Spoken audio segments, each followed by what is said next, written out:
In the month of women, celebrating everything that is women, we've been trying to get one other woman to come into studio. Unfortunately, she is on her campaign. But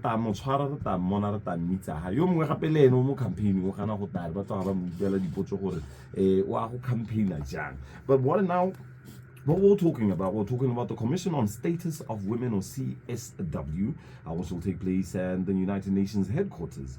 This is in New York from the 10th to the 21st of March.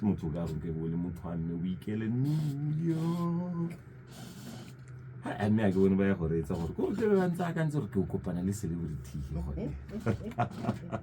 but from Success Capital, Redum Sogasha, who is here once again, like a little Kimwe about to Kimwe lady, while king about the channels about to Diti, we can go the channels about to do really had you a dear hadiwe.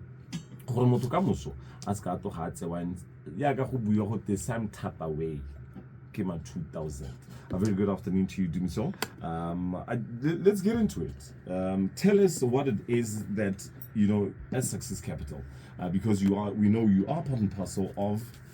I don't know whether the trio or the group that will be heading out there, the Honourable Minister Mbele Melissa Ochombo, the Honourable Deputy Speaker Mayor Helen Manye. Yes, there we go. Tongue twister. We'll be also heading there, and now we're seeing Success Capital also being part and parcel of this. Thanks, Paps. I think CSW, the Commission on Status of Women, is literally the foremost intergovernmental body that looks at the gender equality, the rights and empowerment of women. And I think it's very important for us to recognize that this is a annual exercise, so to speak, 2 weeks dedicated to make sure not only are we documenting progress, but then we're learning from other countries. What are some of the new developments?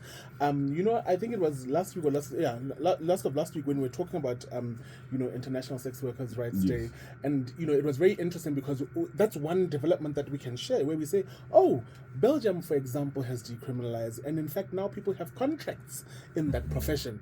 So I think that's just one simple example, but obviously recognizing what some people might come from a sustenance, agriculture perspective, others also will come politics.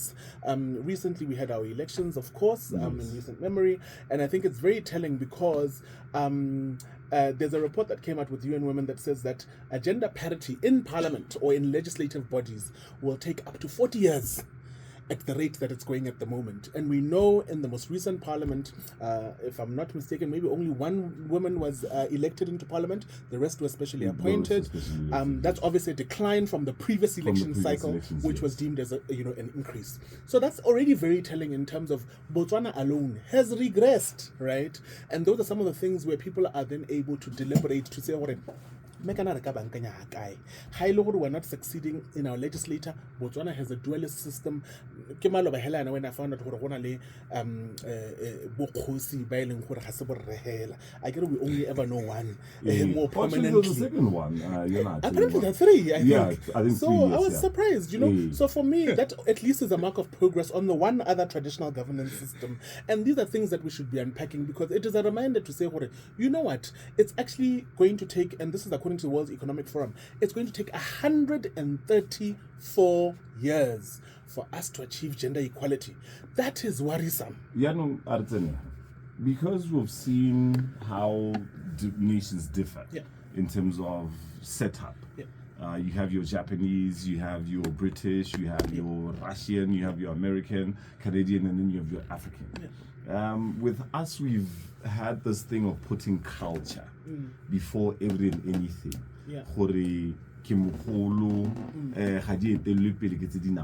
To say we can't let the women lead. But we've seen how, as you're saying, times have changed. And it's one of those where it's like we need to oil that cogwheel that needs to keep going. How best we then talk to before having to go to New York and give all this reports. Okay, fine. Meha at least in the private sector, that I think we can attest to. We've seen a lot of women coming and taking all the most high-ranking places. We've seen also in your sporting fraternity. This is now we're talking continental. Women having to do much better as opposed to the male counterparts. meano ha re taha go gorumente because I think yaanong ke kgang ya gore keng it's still stuck in that old mentality ya gore a ba nne bone ba yang go dira bo mme thokomela malapa. How do we then shift the mindset? I mean, as the past government said, mindset change. You know, that's a very important question, you know, perhaps because as you were sharing, I was sitting thinking, in as much as you're speaking about all the advancements and positives, I was thinking about the negative. You know, when we think about the sporting code, the first thing for me as a human rights activist I thought about is the one lady from an ethnic minority group who had to drop out and not go to Olympics because she had to get married and had to respect her marriage as an institution. I'm also reminded in the fact that, you know, even I think a lot of, you know, women appointments were made in government, and I think a lot of ceilings were broken. I got certain ceilings in professions, right? And I think that's positive, but why is it always ever just one woman? Right? You see, even in the context of corporates, where maybe you have a woman CEO or director, and then she's surrounded by an executive team that's mostly men. So I think for me, it's just recognizing what, yes, in as much as representation can be a good mark of progress, I think we saw, even with the previously elected parliament, where that representation is not equitable, that representation is not reflective of the realities on the ground. Those that elect, or those that would say we will select, do not have the faith and the trust and the belief in the women or the candidates themselves are not showing, because I will sit there and I'd say, let me listen to what this person is saying. For me to put you, Dumiso, into a certain position that will then be detrimental to my life, because you're making decisions, huge decisions for that matter, on my behalf. I'm just this pawn or a piece in the puzzle that says you fitted into this whole thing that I wanted. But now when and I vote for someone else, should we then blame me, then have to blame you? So it's layered. I will say this. Firstly, we know that a lot of people, a good portion of our electorate, do not vote based on, okay, Kesolo hits Yana. Right? We know that a lot of issues are bread and butter issues because you've got high unemployment, underemployment, and so forth, right? And so you find that it became very easy. There were certain tools that were deployed during the election cycle. As an active participant in that election, as an independent candidate, I saw firsthand and understood firsthand the role that a crate of courts can play, the role that combos can play. And I think the fact that the infrastructure, electoral infrastructure, was built by men and also is essentially perpetuated by men means that, number one, someone who wants to run for office must consider their family. That's an immediate thing.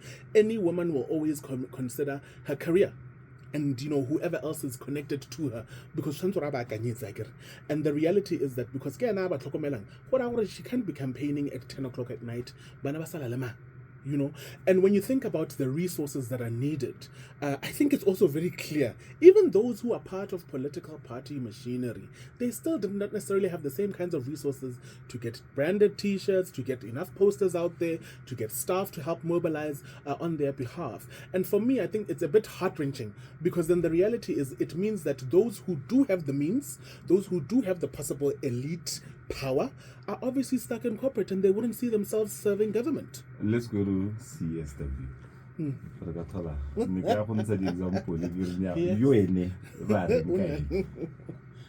What does this then mean for a country like Botswana? With having a CSO, which is a civil society organization, having to be part and parcel of government, and I'm guessing there'll be parastatals as well, or hopefully there will be parastatals. For the country, what does this mean in terms of the takeaway? What is it that we can then come back and sit back and say, oh, this is happening because of that trade? So I think your question is very important, because ideally in many more, if I can say, developed states, you find that government delegation usually includes civil society, usually includes private sector, unions, and other stakeholders. And in a lot of those, it's it's a thriving democracy usually where there's a lot of participation. I think for us, one, it's recognizing that there are certain lessons learned that we might have missed, there are certain gaps that we might not have documented, and there's a need to try and have that kind of conversation to eliminate these inequities, if not learning from other countries. Okay. We'll continue the conversation on the other side of this. We're getting into our news headlines. What we're talking about is not that deep. We're talking about how we can, put everyone on the same level. Re bua yona kgang e le gore ke eng e tebe tshwere gone ka ko New York na go re hela kgang ya mhela ke gore nna ne ke batle gore commission e kete ha gona bo re la re ka tsenang teng me ba tsena even heads of delegation yeah ha ke heads ya go kana mme kana ke ene nang le power gore nya mme a re tse phapsi gore a ta report ka commission on the status of women. Tota ke ta kwala le kwalo tsieno matata poso hey poso it's tempe. We're talking the Commission of Status of Women. We're looking at, actually, this is a fun fact that I found out.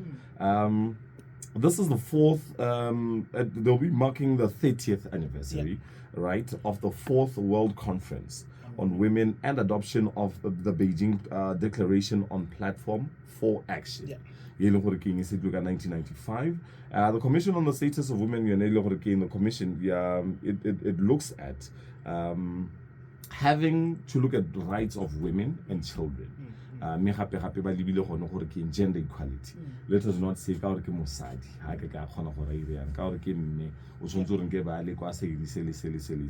now we come back to, when we started our conversation, you spoke about how you will be there presenting and saying, no, this is what we've done, this is where we're lacking, because you never say you are failing. You are lacking. I can stay but just kidding. When you say you're failing, they'll be like, things are bad here.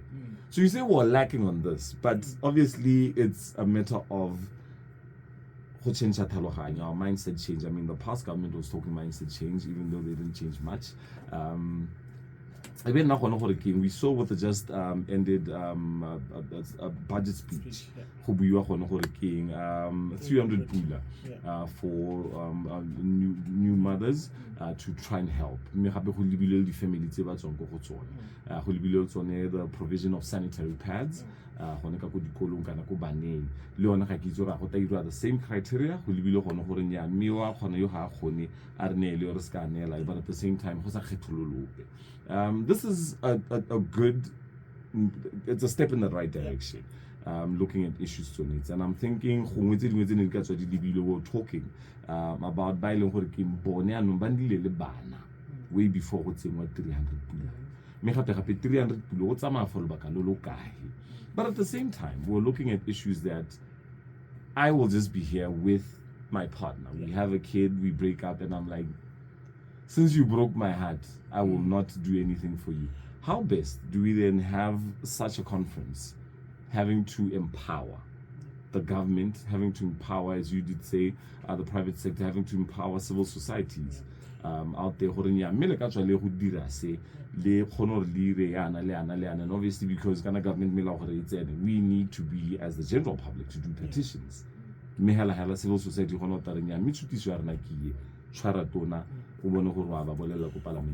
so perhaps it's very important, because if you look at whenever the state was presenting at any forum, aside from just the Commission on the Status of Women, in some instances they would acknowledge and say, even as government, we don't have all the answers. And this is where, in a lot of instances, technical partners come in, whether it's UN agencies and so forth. But you raise so many issues, and I think maybe sometimes people... Okay. That's one way, huh? But I think one positive thing is asking why. Why do we need, for example, the 300 pula that can help mothers? And if you remember, initially when it was mooted as an idea, it was only suggested as 3 months during the consultations, and then eventually we heard, no, it's a full year. We must also recognize, even with period poverty, there will be universal access to all school-going, kids to get sanitary pads. 1 in 10 girls, as reported by UNICEF, miss out on school in Africa.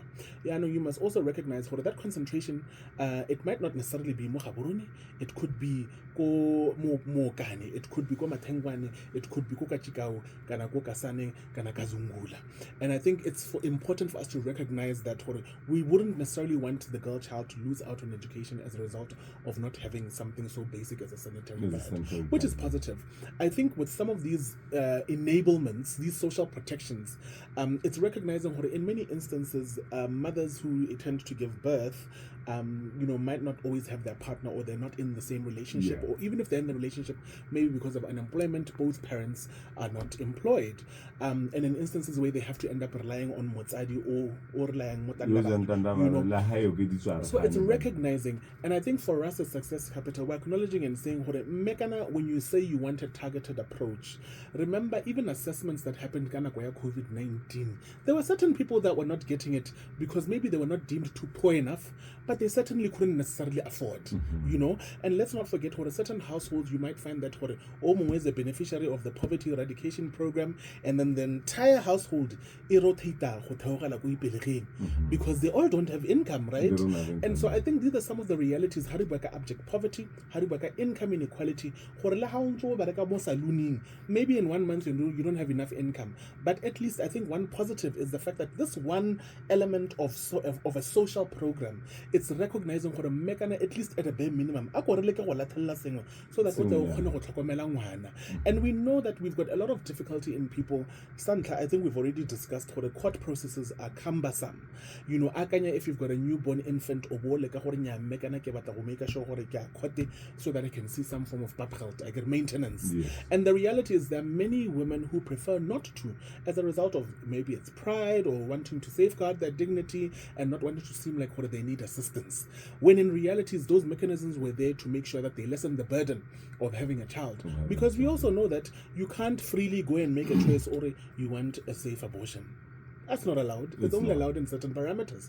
And we already know and we've already seen what it costs almost $4 billion for developing countries to care for people who have incomplete and unsafe abortions because of the aftercare that's needed after that, which takes a toll on the health system. So these are some of the things where we're saying what something as little as that 300 can actually make a difference, and recognizing that at least it's not 3 months like initially mooted and it's a year. It means there can be some level of dignity when someone does not have any work or is underemployed. Now we get into, I think, the elephant in the room. We always say or talk about it, but no one wants to really talk about it. Gender-based violence. The statistics they I mean, the 133 cases of rape since I think January 1 until February I had like began time March. I think February I had. There's also murders, city repeating, I think 21 cases that day. But also during the festive season, the numbers were high. And one will sit back and say, there was a guilty if you had an opportunity to see it. The statistic, it's rape cases per I think 100,000 or 1,000 people. Botswana was in the top 3. Actually, there with was South a shift. Africa and Lesotho. Just before the COVID-19 pandemic, Botswana was second after South Africa. And we know South Africa, we consistently see, whether it's on social media, whether it's on media reports. During the pandemic, Botswana became first. And that's very telling in terms of the extent to which defilement, sexual assault, and rape had been occurring. And within a 1.5 year long state of emergency, the fact that there was such a huge spike increase to the point where we became the top. And in Botswana, we're always talking about we are top 10 this, and I think only once all the nice things. Top 10 tourism. But we are literally besting the entire world as a rape capital. That should be very concerning. It is. And perhaps I've got a bigger concern. Why, for example, has the Botswana Police Service not issued an annual report since 2020? why has Statistics Botswana not released a new report on crime statistics that have been adjudicated by our courts since 2020? It's very worrisome that we're getting all these sporadic reports. It's very worrisome that you're finding that the last report was sitting there and saying, we've got over 1,000 cases that are unstated. Is it murder? Is it threat to kill? Is it GBV? You don't know. And for me, that's already worrisome. The fact that we're sitting here and depending on a 2018 National Relationship Study to speak about GBV, when already in 2018, we were double the global average in 2 in 3 women experiencing some form of gender-based violence. And we've already said, what GBV costs this country, estimated by Social Development Direct, which works with multiple development partners globally, it costs 2% of GDP. And if you are to use 2023's estimation, 19.4 billion, that's over 380 million US dollars. That's almost 4 billion, if not over 4 billion pula per year. That's how much it costs in terms of police services, law enforcement, the court, aftercare, health, and that is not even including some of the opportunity costs that victims and survivors lose out on. So I think for me, it's very concerning that even though we've got alarming statistics, they are sporadic, they don't allow us to compare year on year, they don't allow us to actually, what are the trends coming out of the COVID-19 pandemic? I think that's the most worrisome part about it, because if you sit there and you're asked, or the country is presented with such a question, go New York, we're going to look like Redibari, which is, Hariti Sepe, because the Harbi 2018, exactly. Remote 2025. It's very worrisome because already that tells you that you're comfortable. You are very comfortable with the reality that is, and already it tells you that there's no political will. Because if you had political will, you'd be able to identify and literally articulate and say you understand that it's gender-based violence, and gender-based violence does not just affect women. Gender. We're not saying women-based violence, right? Gender. So everyone is impacted, right? So why are we not encouraging more survivors of GBV who are men to report the cases? Why are we not encouraging more men to voice out their concerns and support others? Why are we not encouraging the boy child to be vocal, to exercise agency and autonomy, and to ensure that that boy child understands what consent is? Why are we not ensuring that we're strengthening comprehensive sex education so that and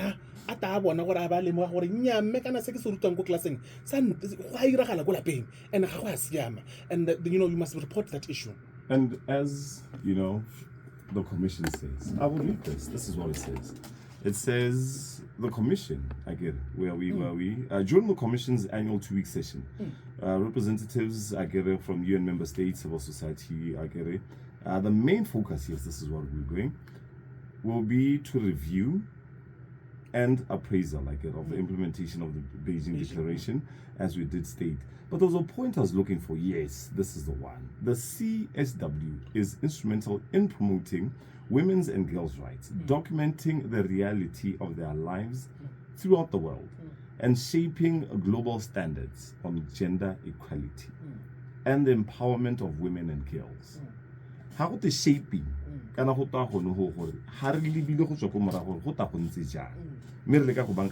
forward, this is what you're doing. As you're saying, when something is being taught, someone can see, no, this is happening at home.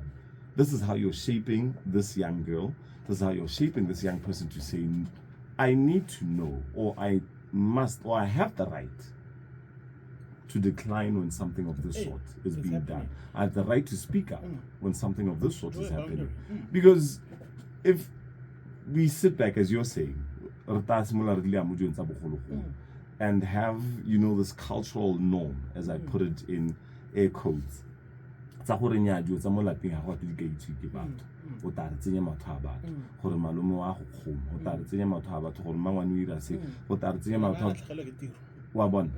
but we want that. Yeah, and it's important because that's what you're addressing rape culture. You're ensuring that because then you're creating a safe environment for children to thrive. You're creating a safe environment for anyone, regardless. Because people assume there's a certain way that a victim or a survivor of GBV must look like. A certain way. Meanwhile, these are people who are in offices. In the same way, and this is what the Constitutional Court Justice of South Africa had said, Justice Sisi Kampepe, to say that we make an assumption that perpetrators of and she was focusing particularly on sexual violence, we make assumptions that they are monsters, that the kinds of monsters maybe there's a monster under your bed. No. We work with them, we drink coffee with them, it's someone's boss. Yes. These are people who can love bomb you, they know how to perform Valentine's Day. In South Africa. Is it? Yeah. We apparently in sexual harassment junior Oh, staff. yes. I caught president. So imagine, never mind that. In Nigeria, in one of our dialogues when we were commemorating International Women's Day, we were just reminded of a whole senator in a legislative arm of Nigeria's government, literally reporting a sexual harassment case from one of the leaders, and then they suspended her for 6 months. So what kind of message does that say to women and girls to say, when you report a case of sexual harassment, and then you're going to possibly lose your income, you're going to possibly lose your record in service of the people, and so for me, it's very bothersome that the repercussions are usually for victims and survivors and never perpetrators. But you know what, Paps? I have a very strong belief that the perpetrators are those who are in power. There are those who hold government decision-making, private sector decision-making power, because ultimately policies are enacted by people. And so if a CEO cannot actually have a voice and say, Mekana, we should not have sexual harassment. We should have serious reminders. Yes, a code of conduct is signed when someone is onboarded in a recruitment exercise. Why are we not reminding them in the same way that CSW happens every year to remind governments to say, you need to be committed to gender equality, regardless of the level of progress that you've made or not. You need to recognize the world cannot move ahead if we leave women and girls behind. And there's a very strong saying, if you teach a girl child, you teach her what? A family. Because so I think for us it's just recognizing maybe we're falling behind on some economic metrics, maybe we're falling behind on some income inequality metrics, because we're leaving women and girls behind. Even social metrics, because we're leaving women and girls behind. And so we need to recognize, when you look at South Korea, which was an example that was used in the budget speech, Liechtenstein and South Korea. South Korea, women had made a conscious decision they're not going to engage with men. In fact, it has declined their birth rate, because they've realized that if someone is not helping being, if someone is not seeing you beyond just being a sexual object, then you are going to find yourself in an unequal and possibly abusive relationship. And so these are some of the things, at least, we managed to educate so many women and girls. We managed to make sure at least they got to, high school leaving certificate level. Meanwhile, we know full well teenage pregnancies are occurring and young girls are dropping out of school. What are we saying about them? We know it can be considered child labor as a result of the fact that especially even when some ethnic minorities where kids are being forced to drop out of school and not continue to school and go to work. That is a form of child labor, and so how are we respecting the dignity and the personhood of women and girls and ensuring Haribaka gender equality? No boy or man is left behind. It's through making sure we're discussing these policy engagements, and then we're being reminded, in as much as Success Capital minister, I get on a level protocol. What I open a sokola New York, Rotlerabato, what Italiano,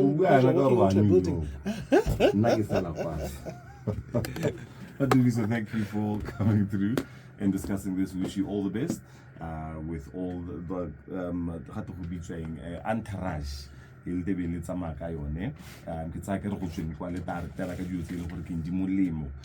that will come back and help the country as a whole, and hopefully the region and the continent. Trying to make things better for ourselves, for the future generation as well, not forgetting them as well.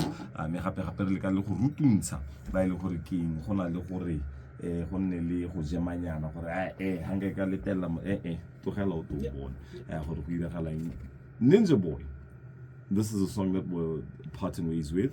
It's called Ki Tela Kubo Moroko, which simply translates to say, what I'm saying, I'm emphasizing on it. We thank you for your conversation. We thank you for coming through and wish you all the best with your future endeavors.